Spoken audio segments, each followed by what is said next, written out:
I pulled my grandfather's brass pocket watch from my belt, the familiar weight of it grounding me as the numbers came into focus. 8:30, 30 minutes until lockdown, and I still had the generator shed to secure and the perimeter sensors to check. The October wind rattled the cabin windows, carrying that sharp bite that meant snow was coming soon. I grabbed my rifle from the rack by the door and slung it across my back. The weight felt reassuring against my shoulder blades as I stepped outside into the frost-covered clearing. My breath came out in white puffs, and the cold air stung my lungs in that clean way that only happened this far from civilization. The motion detector near the tree line had been going off 3 times a week, always between 2 and 4 in the morning. I checked the camera footage each time, but all I ever saw were branches swaying in wind that didn't match the weather reports. Grandfather had installed those sensors back in the 80s, along with a bunch of other equipment that seemed excessive for a simple hunting cabin. I'd never questioned it while he was alive. Now I was starting to understand why he'd been so thorough.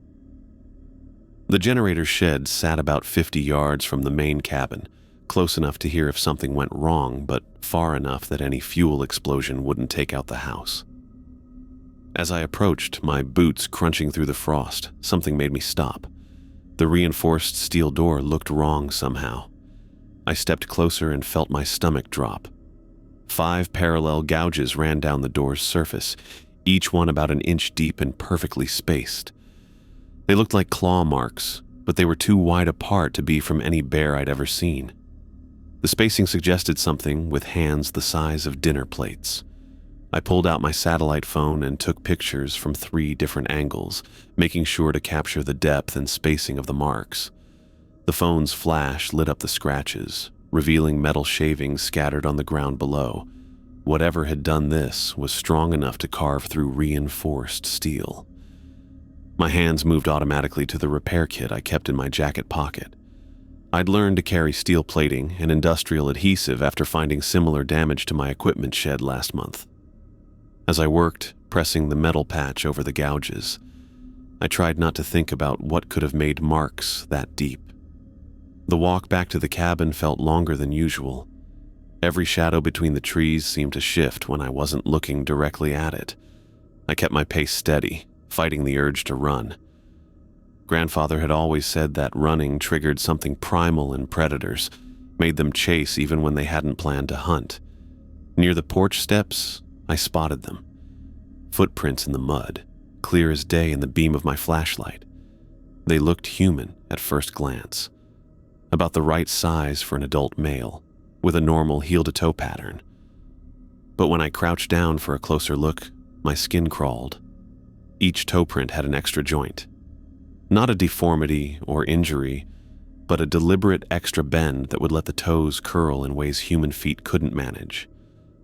The prints led from the forest edge to my front door, then back again, like someone had walked up to knock and left when no one answered. I followed the protocol Grandfather had drilled into me since childhood. Salt along the threshold, poured in an unbroken line from one side of the door frame to the other. Check all 6 deadbolts, the regular lock, the 2 security bolts, the chain, and the 2 custom locks Grandfather had installed that required keys I wore on a chain around my neck. The electromagnetic barrier came last. I'd never understood why Grandfather had insisted on installing it, running cables through the walls and connecting them to a control panel that looked like something from a military bunker. The power draw was enormous, requiring its own dedicated circuit from the generator. But I'd learned not to question his preparations. At 9:58, I turned the final deadbolt and flipped the switch for the electromagnetic system. A low hum filled the cabin walls, barely audible but somehow reassuring. Through the reinforced window, I watched the forest settle into complete darkness. No moon tonight, and the cloud cover blocked out the stars. The first knock came at exactly 10:03. 3 measured raps on the front door, polite and patient. Then my mother's voice, clear as if she were standing right outside. "Aubrey, honey, it's Mom. I'm so cold out here." I sat perfectly still in Grandfather's leather chair, my hands gripping the armrests. She'd been dead for 15 years, killed in a car accident on the drive back from Anchorage. I'd been the one to identify her body at the morgue, but her voice sounded exactly right. The slight rasp she'd developed from years of smoking. The way she always made my name sound like a question when she was worried about me. "I know you're in there, sweetheart. Please let me in." I sat in Grandfather's leather chair, the familiar creak of old springs beneath me as I methodically cleaned my rifle. The knocking had started again 20 minutes ago. 3 measured raps, then silence, then 3 more. Always the same pattern, always perfectly spaced. "Aubrey, honey, please. I'm getting so cold out here." My mother's voice drifted through the reinforced door, but this time she sounded younger, like when I was 7 and had locked myself in the bathroom after breaking her favorite vase. That same patient tone she'd used, sitting outside the door for an hour until I finally came out. I ran the cleaning rod through the rifle barrel one more time, focusing on the familiar motions. Strip, clean, oil, reassemble. Grandfather had made me practice until I could do it blindfolded. Said steady hands and a clear mind were the only things that mattered when everything else went to hell. The voice shifted again, older now. "Raspier, I know you blame yourself for what happened that night, but it wasn't your fault, sweetheart." My hand stilled on the rifle stock. She'd never said those words to me. Never had the chance to, because I'd been the one who asked her to drive to town that night. Asked her to pick up my college application forms, because I'd forgotten them and the deadline was the next morning. I forced myself to keep cleaning, pulling out the handwritten journal Grandfather had left me. His careful script filled page after page with rules and observations, some dating back 40 years. Rule number 1, never acknowledge them directly. Rule number 2, never invite them in. Rule number 3, never look directly at them if they take a familiar form. The list went on for pages.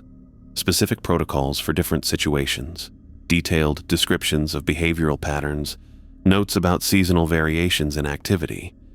Reading it was like studying a field guide for something that shouldn't exist. "Remember when you were little and had those nightmares?" The voice outside had changed again, softer now.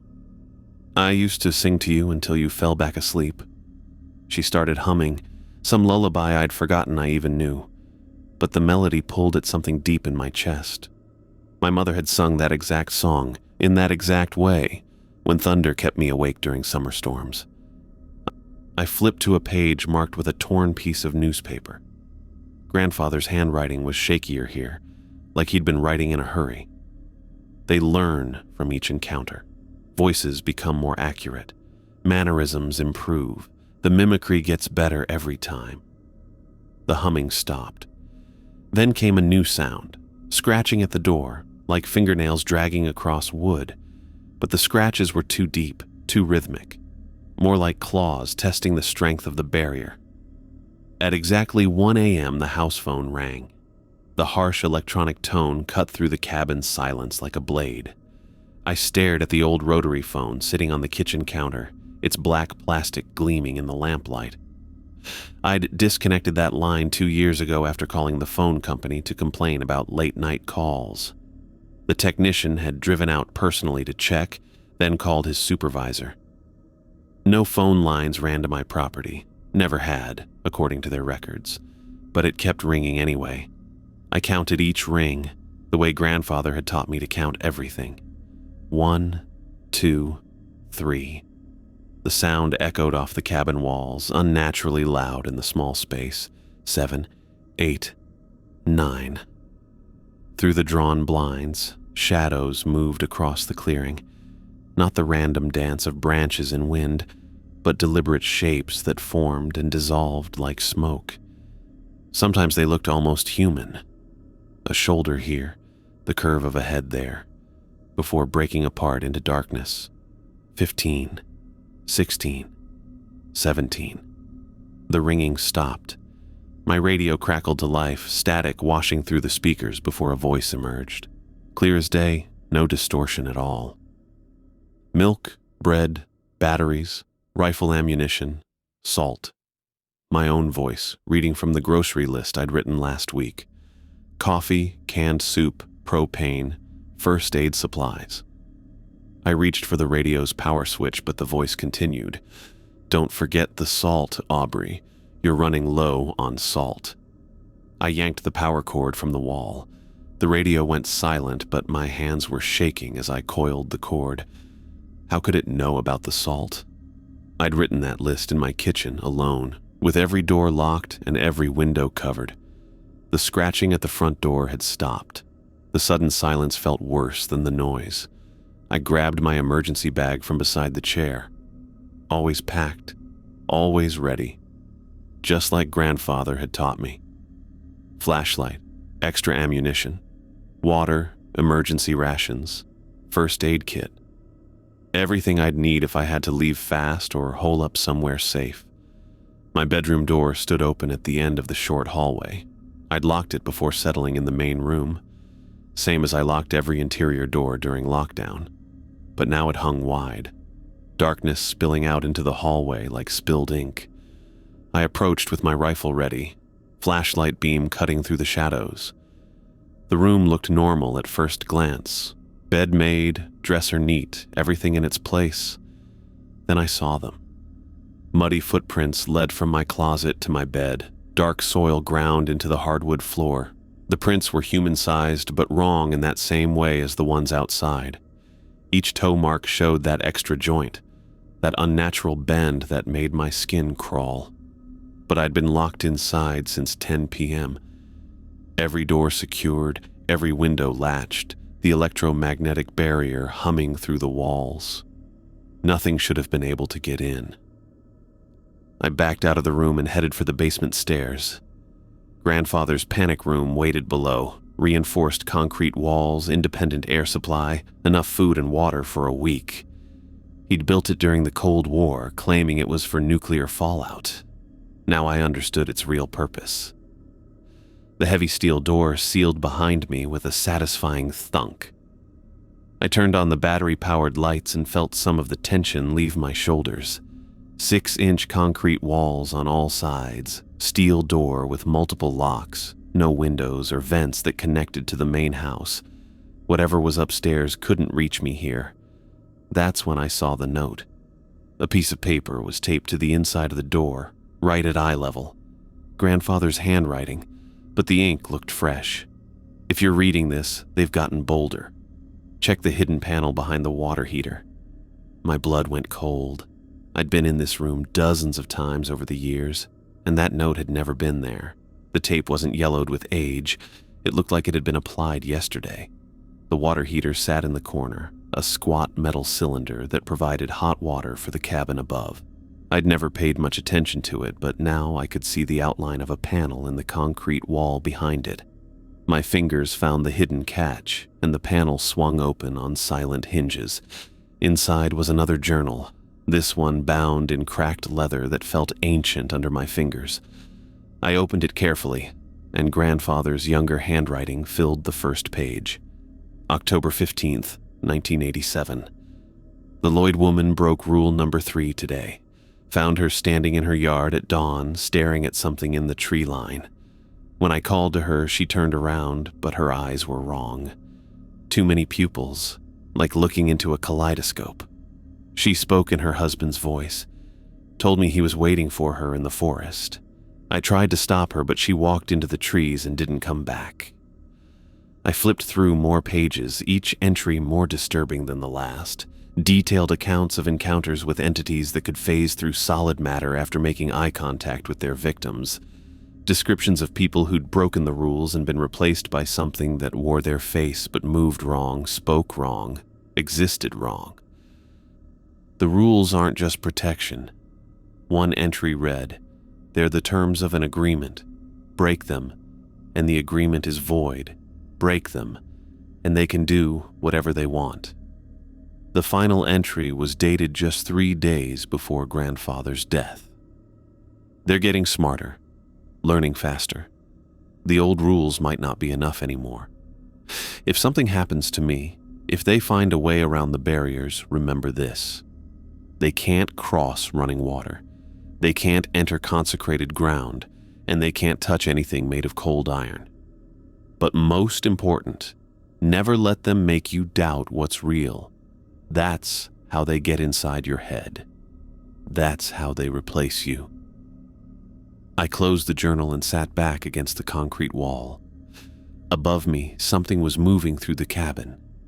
Footsteps crossed the main room, slow and deliberate. Then came the sound of doors opening and closing, like someone was searching through every room. The footsteps stopped directly above the panic room. Then came a new sound, scratching. Not at the door this time, but at the concrete ceiling, long, deliberate scrapes that sent dust raining down onto my head. I looked up at the reinforced concrete, 6 inches thick, and rated to withstand a direct missile strike. The scratching continued, methodical and patient, like something with all the time in the world was slowly carving its way through solid stone. The scratching stopped at exactly 6 a.m. I knew because I'd been counting every scrape, every pause, every moment of silence in between. 437 individual scratches across the concrete ceiling above me. Then nothing. I waited another hour before opening the panic room door, rifle ready and flashlight cutting through the basement darkness. The cabin above was silent except for the familiar creaks of settling wood and the distant hum of the generator. The muddy footprints had multiplied. What started as a single trail from my bedroom closet had become a maze of tracks covering every square foot of hardwood floor. They overlapped and intersected like a crowd had wandered through my home. But each print showed those same wrong toe joints, that unnatural bend that made my stomach turn. I stepped carefully between the prints, following a path that led to my kitchen. The refrigerator door hung open, cold air spilling out, but nothing was missing. The freezer compartment had been emptied, its contents arranged on the counter in perfect rows. Frozen vegetables, ice cream, a package of venison from last year's hunt, all thawing in neat lines like someone had been taking inventory. Salt. I needed more salt. I grabbed the container from my pantry and started pouring lines across every doorway, connecting them in an unbroken barrier that would seal each room. The familiar ritual steadied my hands, gave me something concrete to focus on while my mind tried to process what I'd found. The hidden journal from the panic room sat heavy in my jacket pocket. I pulled it out and flipped to a page I'd marked with a torn piece of newspaper, reading grandfather's careful script by the morning light filtering through my kitchen window. October 20th, 1987. The Lloyd woman's property has been quiet for 3 days now. No smoke from her chimney, no lights after dark. Drove by this morning and found her mailbox knocked over, claw marks on the post. Her windows are painted black from the inside, all of them. Something doesn't want anyone looking in. Or maybe something doesn't want anyone looking out. Eliana Lloyd, 12 miles north on the old logging road that connected our properties. I'd heard grandfather mention her a few times over the years, always in passing, always with that careful tone he used when talking about things he didn't want to explain. I flipped through more entries, looking for additional references. There, November the 2nd, 1987. Found tire tracks leading to Lloyd's place, but they stop halfway up her drive. Like whoever was driving just abandoned the vehicle and walked the rest of the way. Or like something made them stop. And then, 3 pages later, Lloyd broke rule number 3, saw her standing in her yard at dawn, staring at something in the tree line. When I called to her, she turned around, but her eyes were wrong. Too many pupils, like looking into a kaleidoscope. She spoke in her husband's voice, told me he was waiting for her in the forest. I closed the journal and looked around my kitchen. The thawing food on the counter, the open refrigerator, the maze of footprints. It felt like preparation for something. Like whatever had been in my house was getting ready for a longer stay. My emergency supplies were running low. The extra ammunition, the medical kit, the backup radio equipment, all stored in my bedroom, which I wasn't eager to enter again. But Eliana Lloyd's place might have what I needed. Abandoned properties usually had useful supplies, and if she'd been dealing with the same entities, she might have left behind information that could help me understand what I was facing. I spent the next hour installing additional locks on every interior door. Heavy-duty deadbolts that required keys, the kind that would slow down anything trying to move through my house. Then I drew fresh salt lines at every threshold, pouring the granules in thick, unbroken barriers. The drive to Eliana's property took 3 hours instead of the usual 2. Fallen trees blocked the logging road at regular intervals, each one positioned like it had been deliberately placed rather than naturally blown down. The spacing was too perfect, too strategic. I had to get out and move branches 6 different times, and each delay made the back of my neck prickle with the feeling of being watched. The trees themselves looked wrong, not diseased or damaged, but arranged in patterns that hurt to look at directly. Clusters of birch and pine that formed shapes almost like symbols, their trunks bent at angles that should have killed them, but somehow hadn't. Eliana's cabin sat in a clearing that felt too quiet. No bird sounds, no wind through the branches, just an oppressive silence that made my ears ring. The structure itself looked intact from a distance, but as I got closer, the damage became obvious. Every window had been painted black from the inside. Thick, uneven brush strokes covered the glass, but the paint had been applied so heavily that it dripped down the exterior walls in dark streaks. Claw marks covered every surface, the log walls, the front door, even the metal roof.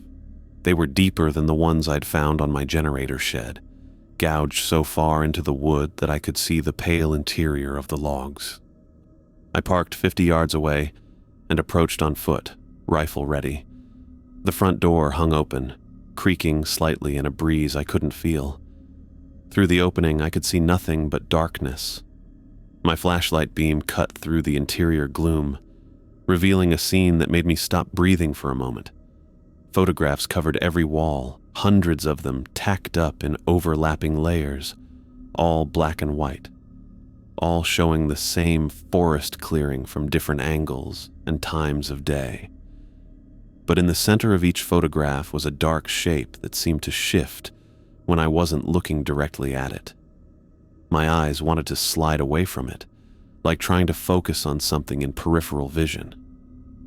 When I forced myself to look straight at the shapes, pain shot through my temples and my vision blurred. I moved deeper into the cabin, stepping carefully around overturned furniture and scattered papers. The kitchen had been ransacked, cabinets hanging open and their contents strewn across the floor. But the photographs continued here too, covering every available surface. In what must have been Eliana's bedroom, I found more of the same. Photographs layered so thickly on the walls that they formed a kind of papier-mâché surface. The dark shapes in each image seemed larger here, more defined, like whatever she'd been photographing had been getting closer over time. A loose floorboard near the bed caught my attention. I pried it up with my knife and found a hidden compartment containing a leather-bound journal and something else that made my hands shake. The journal's final entry was dated just 3 days before Grandfather had mentioned finding Eliana in her yard. They're not trying to get in anymore. They're trying to get us to come out. I understand now. The rules aren't protection. They're terms of a treaty. I found the original document. We're not prisoners. We're guards. And I think I know what we're guarding against. Beneath the journal lay a leather-bound contract, its pages yellowed with age. The date at the top read 1892, and I recognized my great-great-grandfather's signature at the bottom. But the other signature wasn't a name. It was a symbol that seemed to move on the page, shifting and writhing like it was alive. The contract was written in English, and something else.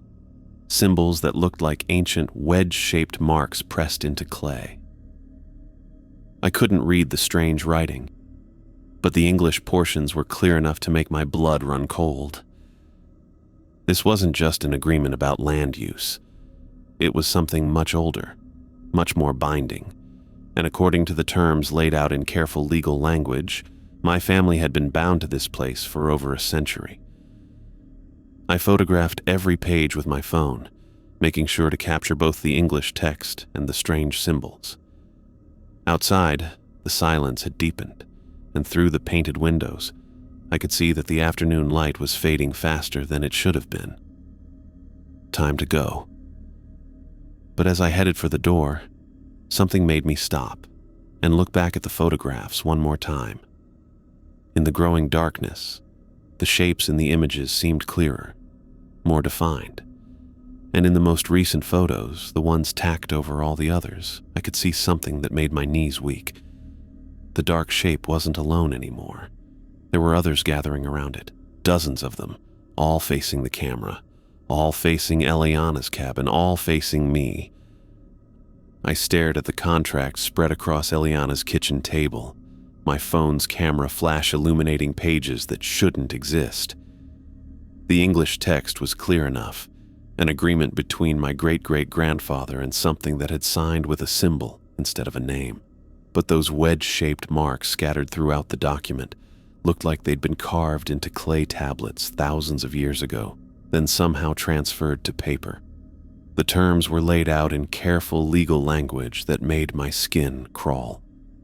The Graves family could live on the designated territory in perpetuity, but in exchange for what the contract called dimensional stability, we had to follow protocols that prevented something called overlap events.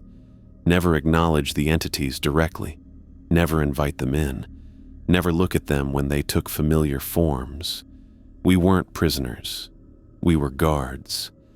I photographed every page, making sure to capture both the English portions and those ancient symbols that seemed to shift slightly each time the camera flash fired. Outside, the wind had picked up, rattling the painted windows with increasing violence. The first snowflakes hit the glass just as I finished with the final page. Within minutes, the storm transformed from scattered flakes to a wall of white that made the world disappear. I could barely see my truck through the kitchen window, and the logging road back to my cabin had vanished completely under the driving snow. I was stuck here until it passed. The temperature inside the cabin dropped fast. Whatever heating system Eliana had used was long dead, and the fireplace was blocked with debris. I pulled my emergency sleeping bag from my pack and settled into the least damaged corner of the main room, trying not to look too closely at the photographs covering every surface. But as darkness fell outside, those images became impossible to ignore. The dark shapes in each photograph were moving. Not dramatically, not obviously, but like watching the hour hand of a clock. Each time I glanced away and looked back, they seemed slightly different, closer to the camera, more defined. And in the newest photos, the ones layered over all the others, I could count individual figures now, dozens of them, all facing Eliana's cabin, all facing me. The painted windows began to crack, not from the cold or the wind, but from the inside. Black paint peeled away in long strips, curling like old wallpaper. Through the gaps, I caught glimpses of what lay beyond the glass. Faces. Dozens of them pressed against the windows from outside, all wearing Eliana Lloyd's features, but wrong in ways that made my vision blur. Too many eyes scattered across each face like stars. Mouths that opened too wide, revealing rows of teeth that went back farther than any throat should allow. I grabbed my gear and headed for the basement stairs. The root cellar would be warmer, and more importantly, it had no windows. The narrow stairs creaked under my weight as I descended into darkness that felt thick as water. My flashlight beam revealed stone walls lined with empty shelves and a dirt floor that smelled of old vegetables and something else. Something sweet and rotten. In the far corner, partially hidden behind a collapsed shelf, I found what was left of Eliana Lloyd. Her skeleton sat propped against the wall, still wearing the tattered remains of a wool sweater. Her skull had tilted forward like she'd fallen asleep, and her finger bones rested on an old ham radio that sat in her lap. I approached carefully, fighting the urge to run back upstairs. The radio looked functional despite its age, its dials and switches clean of dust. A coiled cord connected it to an antenna wire that disappeared up through a hole in the ceiling. I turned the power knob and static filled the cellar. The needle on the frequency dial jumped as I adjusted it, searching for any signal that might connect me to the outside world. "Anyone out there? This is Leroy Gross at the ranger station. Is anyone receiving?"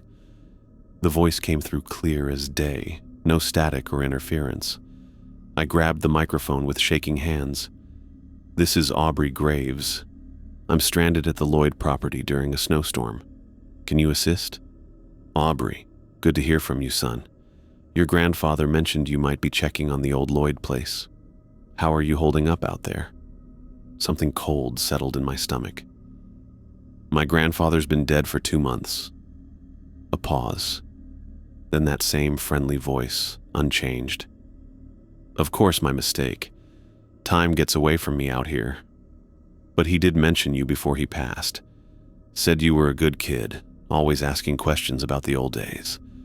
Remember when you were 7 and wanted to know why he kept so many locks on the cabin doors?"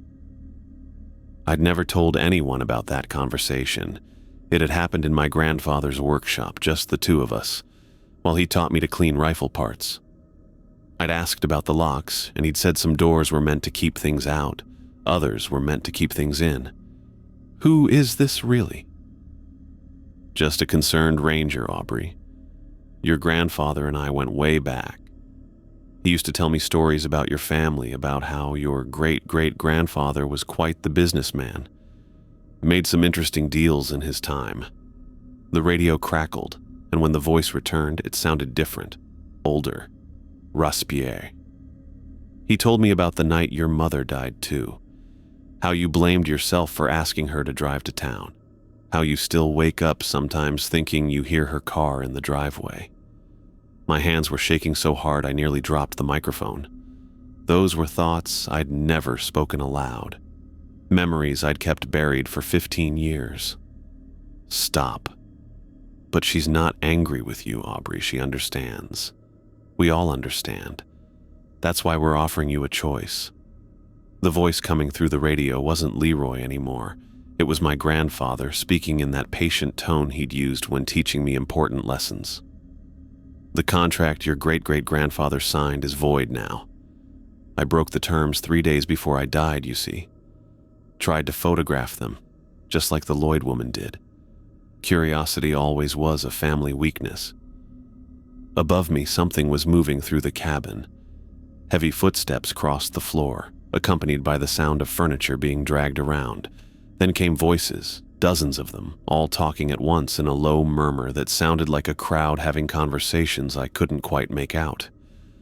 "The old agreement is finished," my grandfather's voice continued through the radio. "But we're prepared to offer new terms, much simpler ones." I looked up at the cellar ceiling as the footsteps multiplied. It sounded like a party was happening upstairs, complete with laughter and the clink of glasses.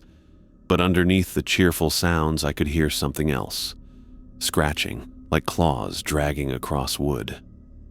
"Leave Alaska within 24 hours. Never return. Never speak of what you've seen here. In exchange, you get to live a normal life somewhere else.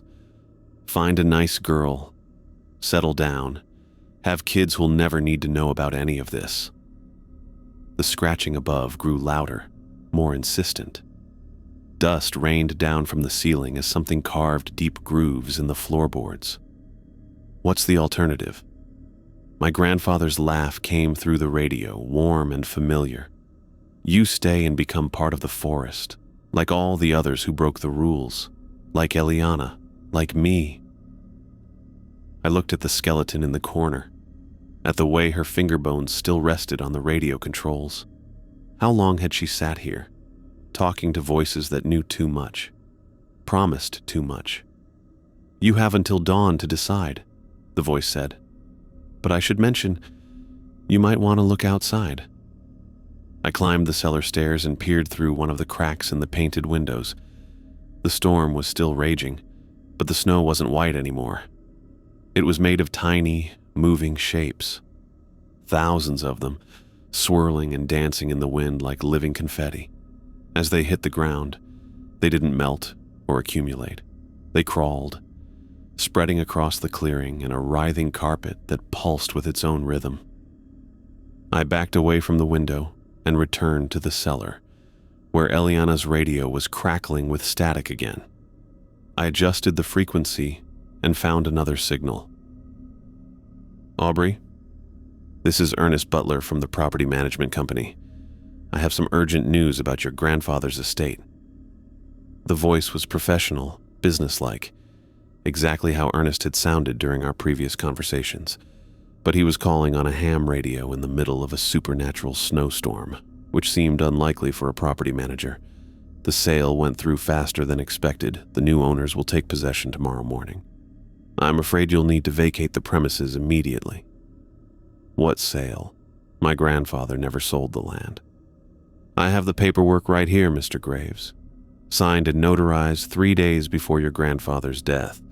The buyers paid cash, well above market value, very eager to close quickly. I thought about the contract I'd found upstairs, the one with my great-great-grandfather's signature and that writhing symbol. Who are the buyers?" Static filled the radio for a long moment. Then Ernest's voice returned, but it sounded strained now, like he was reading from a script he didn't quite understand. "A development company. They specialize in wilderness preservation, very environmentally conscious. They plan to maintain the property exactly as it is." The scratching above had stopped. The party sounds, too. The cabin had gone completely silent except for the storm outside and the radio static. "Mr. Butler, are you calling from your office?"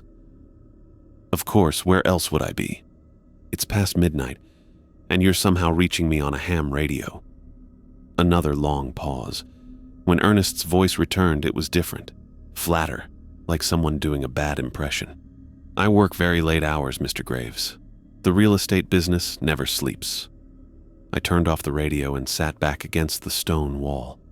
Above me, something was moving again, but quietly now. Careful footsteps that paused every few seconds, like someone was listening for sounds from below. In my jacket pocket, the contract pages rustled as I pulled them out. By flashlight, I read through the terms again, looking for loopholes or escape clauses. But the language was ironclad, binding the Graves family to this land for as long as we drew breath, unless the contract was voided by breaking its terms, which my grandfather had apparently done 3 days before his death. I found Eliana's journal in the debris near her skeleton and flipped to the final entries. Her handwriting had deteriorated toward the end, becoming shaky and erratic. "They're not trying to get in anymore. They're trying to get us to come out. The rules were never about protecting us from them. They were about protecting everyone else from what happens when the barriers break down." And on the very last page, in letters so faint I had to hold the flashlight close to read them, found the second contract, hidden in the radio. New terms, worse terms. Don't trust the voices. Don't trust the choices they offer. There's always a third option, but it requires... The entry ended mid-sentence, the pen trailing off into an illegible scrawl. I looked at the ham radio in Eliana's skeletal lap, really looked at it for the first time. The back panel was held on with screws that looked newer than the rest of the device. I carefully moved her remains aside and opened the radio's housing. Inside, folded between the circuit boards and vacuum tubes, was another contract. This one was written on different paper, newer but somehow more ominous. The terms were simpler, laid out in modern legal language that was easy to understand and impossible to misinterpret. The entity collective offered a choice to any human who discovered the truth about the original agreement. Leave the territory forever and never return, or become a permanent resident of the forest, joining the community of those who had chosen to stay. But there was a third clause, written in smaller text at the bottom of the page, a clause that made my hands shake as I read it. Any human who chose neither option would be considered a hostile entity and dealt with accordingly. The forest would reclaim them piece by piece, starting with their memories and ending with their physical form. The process would take exactly 72 hours and could not be reversed once begun. I checked my watch. It had been 6 hours since I'd found the first contract. 66 hours left to decide.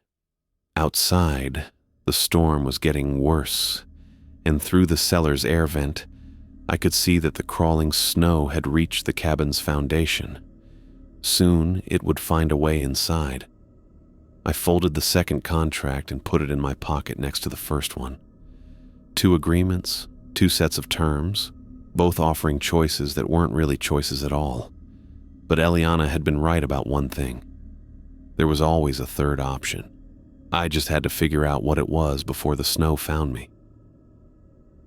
The storm cleared at dawn, leaving behind drifts that looked like normal snow until you got close enough to see what was underneath. I drove back through a landscape that had rearranged itself overnight. Trees standing where open road had been yesterday. The logging trail occasionally branching off toward clearings I'd never seen before. My cabin sat exactly where I'd left it, untouched by the supernatural blizzard. But the moment I stepped inside, my stomach dropped. Everything had been rearranged. Not ransacked or destroyed, but carefully repositioned to match a layout I hadn't seen in 15 years. The furniture sat exactly where it had been in our house in Anchorage when I was a kid. Mom's reading chair by the window, the coffee table positioned at the precise angle where she used to prop her feet while watching the evening news. Even the kitchen had been transformed. Her favorite coffee mug, the blue ceramic one with the chip on the handle, sat on the counter next to the coffee maker. I'd thrown that mug away after the funeral, couldn't stand looking at it anymore. But here it was, clean and waiting, like she might walk in any moment and fill it with the dark roast she'd preferred. I moved through the rooms in a daze, cataloging impossible details. Family photos I'd packed away years ago now lined the mantelpiece. The throw blanket Mom had crocheted during her last winter was draped across the couch, still smelling faintly of her lavender soap. My satellite phone buzzed with a message notification. "Mr. Graves, this is Ernest Butler from Northland Property Management. I have urgent news regarding your grandfather's estate. Please call at your earliest convenience." I dialed the number with shaking fingers. Ernest answered on the first ring, his voice carrying that same professional courtesy I remembered from our previous conversations. "Aubrey, thank you for calling back so quickly. I'm afraid there's been a development with your property. Your grandfather executed a sale agreement 3 days before his death. The buyers are taking possession tomorrow morning." "That's impossible. Grandfather would never sell this land. I have the paperwork right here, properly signed and notarized. The buyers paid cash, well above market value. They were very eager to close quickly." I pulled up the county records on my laptop, fingers flying across the keyboard as I searched for any documentation of a sale. Nothing. The property was still listed under my grandfather's name, with me as the designated heir. "Mr. Butler, I'm looking at the county records right now. There's no sale listed." A pause. "That's unusual. Let me double-check my files." I could hear papers rustling through the phone, but something about the sound was off. Too rhythmic, like someone shuffling a deck of cards rather than searching through documents. "Yes, here it is. Sale completed on October 15th to Wilderness Preservation LLC. They specialize in maintaining properties in their natural state." October 15th. 3 days before Grandfather died. The same date mentioned in Eliana's journal, when she'd written about finding the second contract. "Who are these buyers? I want to speak with them directly." "I'm afraid they prefer to work through intermediaries, very private people.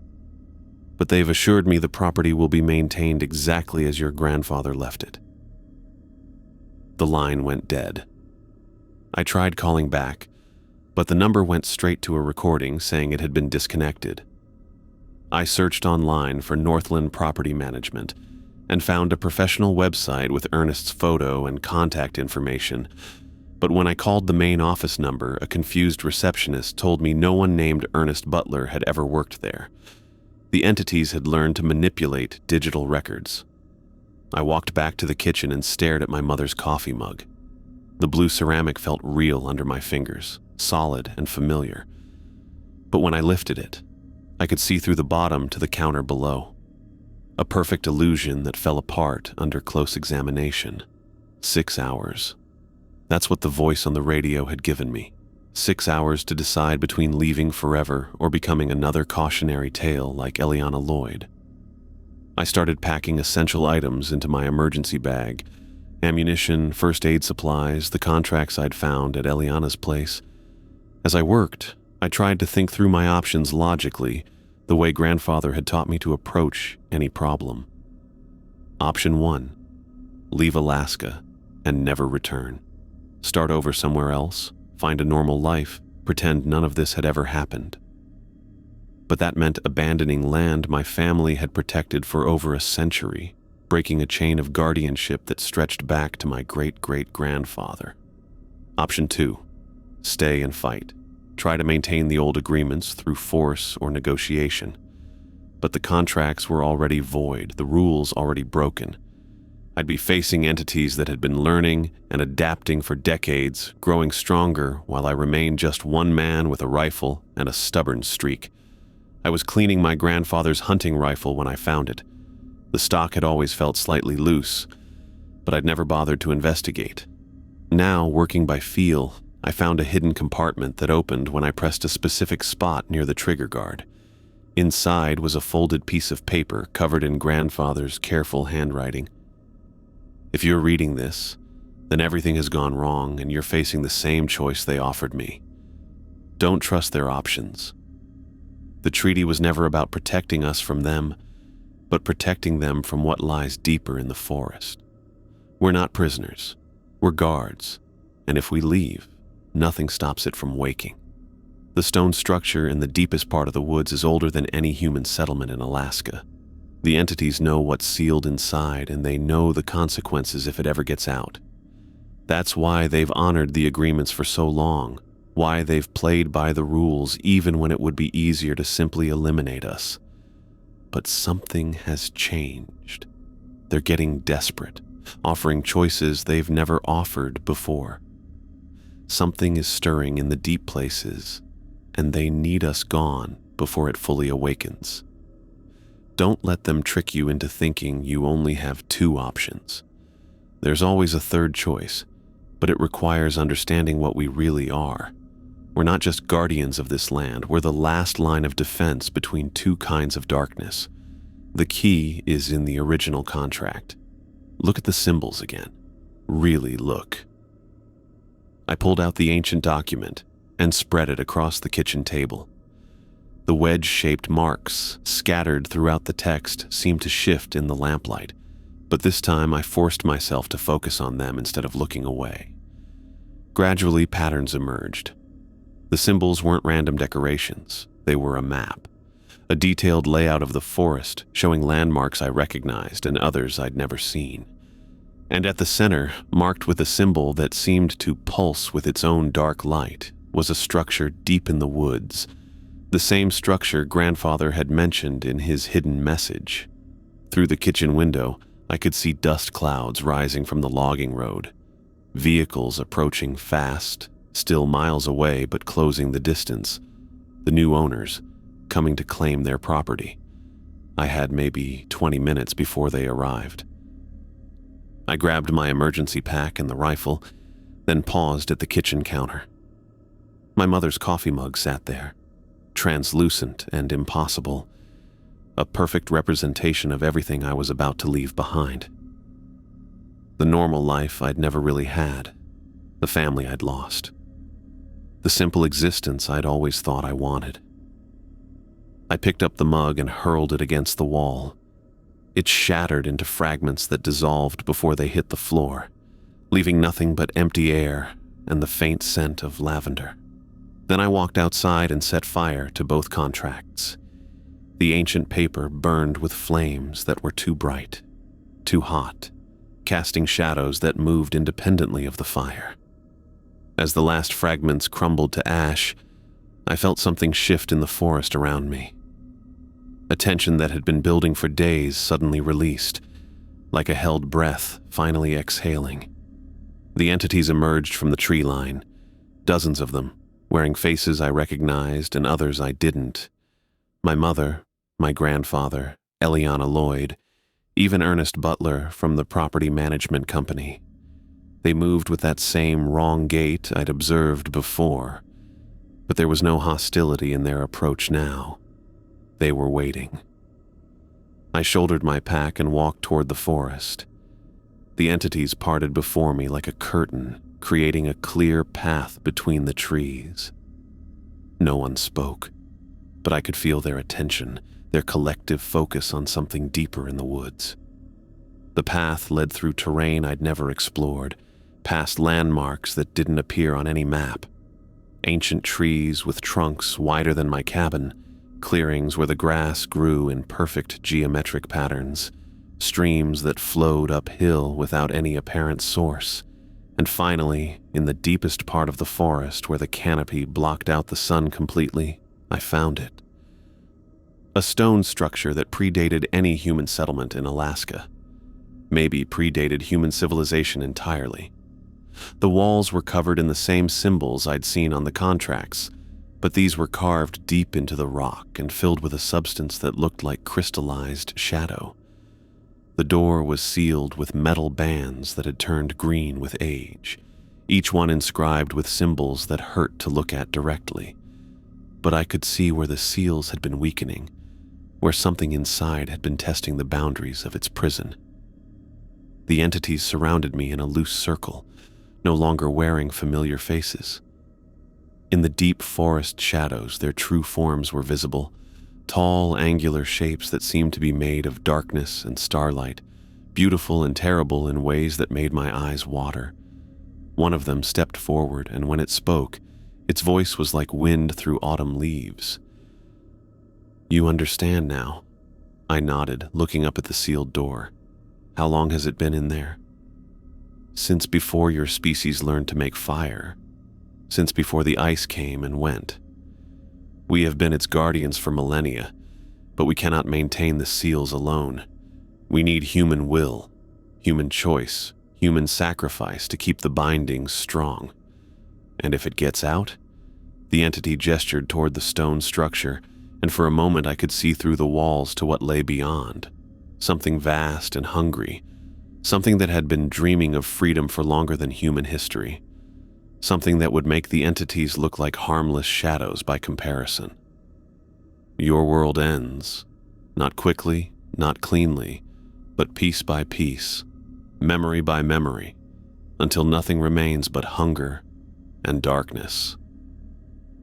I understood now why my family had been chosen, why the contracts had been necessary, why the rules had been so important. We weren't prisoners or victims. We were the last line of defense between two kinds of darkness, and our choice to stay had been the only thing keeping something far worse from entering the world. Behind me, I could hear vehicles approaching through the forest, engines straining against terrain they weren't designed to handle. The buyers, coming to claim their property and remove the last guardian from his post. I looked at the sealed door, at the weakening bands that held it shut, at the entities waiting for my decision. "What do you need me to do?" The entity that had spoken stepped closer, and I could see something like relief in its alien features. "Choose to stay. Choose to guard. Choose to become what your family has always been, the bridge between human will and ancient duty." I thought about the normal life I was giving up, the choices I'd never make, the family I'd never have. Then I thought about what would happen if I walked away, if I let the seals fail and the door open. It wasn't really a choice at all. "I'll stay." The entity nodded, and the others began to move toward the stone structure. As they approached the sealed door, their forms became more solid, more real, until they looked almost human again. Then, "Welcome to the true guardianship, Aubrey Graves. Your family's watch continues." The sound of approaching vehicles grew louder, but I was no longer worried about the buyers or their claims. They could have the surface land, the cabin, the illusion of ownership. The real property, the thing that mattered, would remain under the protection it had always known. I settled down beside the stone structure, my back against the ancient walls, and began the long watch that would define the rest of my life. Around me, the entities took their positions, and together we maintained the vigil that had kept the world safe for longer than human memory. The last guardian of the Graves family had finally come home,